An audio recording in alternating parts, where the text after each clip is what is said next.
All right, the president of Sri Lanka fleeing the country as the island nation experiences the worst economic crisis in decades, and it's self-inflicted. It's fueled by food shortages and agriculture bans. Meanwhile, in Europe, climate activists bring the Tour de France to a halt as they protest the event's pollution levels.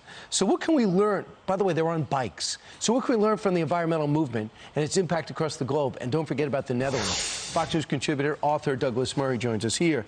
Douglas, what do they have in common, those events? Well, both of them are a demonstration of the fact that there's an element of the green movement globally that is simply trying to make the world move too far, too fast on the green agenda. And we've just seen some of the consequences in Sri Lanka.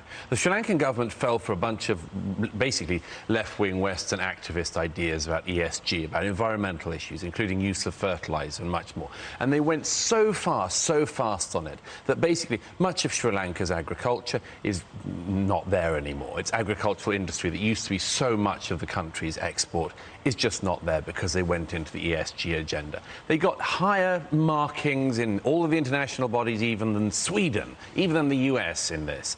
And the result is shortages, riots, and eventually the overturning of the government and the Prime Minister having to flee and work from a ship off the coast. Well, it's the same thing with the green activists in Europe and some of the ones we have here in the United States. They all demand the same thing. They say, you've got to get off fossil fuels, or you've got to get off fertilizer, and all these sort of things. But none of their supposed solutions are yet in place. They want us to get off fossil fuels, they want us to get off all of the other things that they deprecate, nuclear and much more.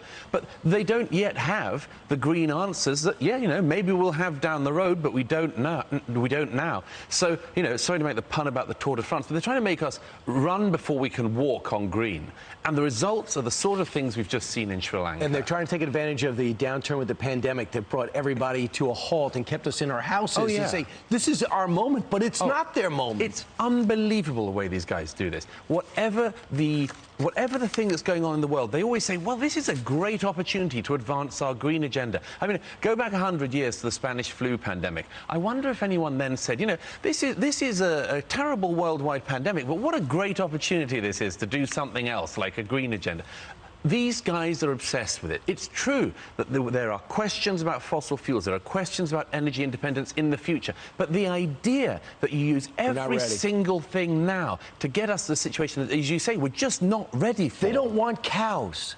They want us to kill all cows because of what the methane that's put into the atmosphere from cows. They're anti-fertilizer, anti-cow, anti-fossil fuel, anti-much more. So make us feel better about it. Is the uprising that we're seeing, we're not for coups, but is the uprising we're seeing in the Netherlands, and we're seeing some people sounding off now, the buying up of land by Bill Gates perhaps, is there going to be a backlash that straightens out anybody that wants to stay in power? Well, look, I think that will happen. Look at what's going to happen later this year with the energy crunch in Europe as well as America.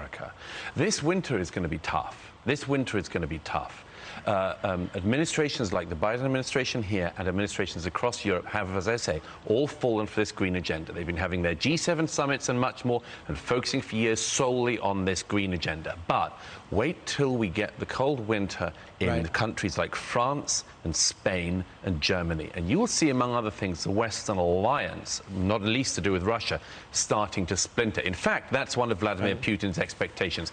People will have to start buying gas again. Right. And unless we're prepared to give it to them, they're going to have to go back to Russia or somewhere else. We have to be prepared to do it. The point is, this all has consequences. Understood. Douglas Murray, thanks so much. Thank you. Appreciate it. Great to see you.